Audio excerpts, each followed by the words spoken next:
Hey everyone, and welcome to another Healthy You, Healthy Earth.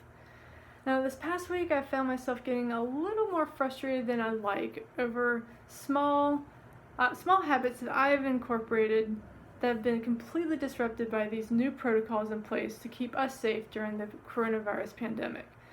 Now, these things really shouldn't annoy me as much as they are. The ideas of no reusable containers in bulk food, no reusable grocery bags, cashiers packing small amounts of food in their required plastic bags.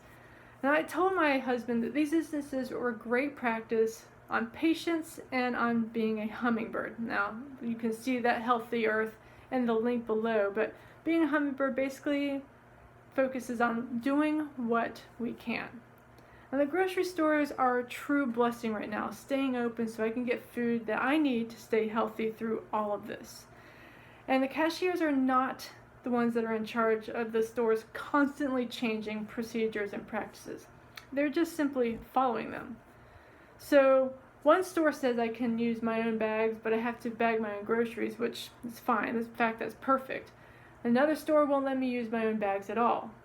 But rather than getting super frustrated at the cashier or even the store, I like to thank these facilities, thank these places and the people, and tell them to stay safe. And then I'm turning this, even if it's frustrating for me, turning this into a sustainability experiment.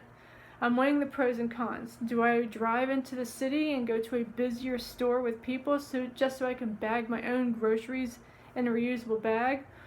Or do we order as much as possible from Imperfect Foods, which doesn't use plastic packaging, but may not have everything I need, and I'm still not 100% sure where all of that food is coming from?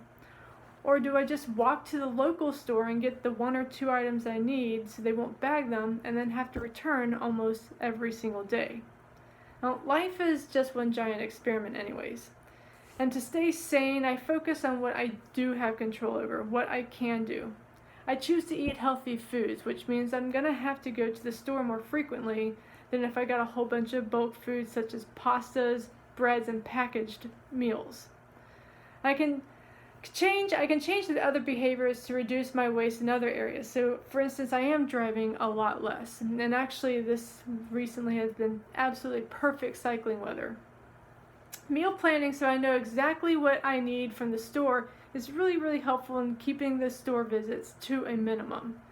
And reducing my impact in other areas such as the bathroom, the bedroom, and here in the office can help make up for the plastic use or the other little annoyances that I'm accumulating at the grocery store and in the kitchen. Now, this pandemic is making it interesting to stay true to our protocols and what's important to each one of us. But breathe. Realize everyone is experiencing these same frustrations as you, and focus on what we do have control over. That is how we respond to the situation at hand. Now let's respond with a little bit more positivity today, tomorrow, and forever. Now, P.S. While I was griping about those little annoyances, the big issues of conservation are making huge improvements. Like, for instance, in New Delhi and in Los Angeles, they have been boasting the clearest skies in almost a century. And pollution that used to be visible from space has completely dissipated. Animals are also thriving without humans interfering or disturbing them. And the earth is literally healing. So focus on what we can do and focus on the good in the world. That's living green and training positive.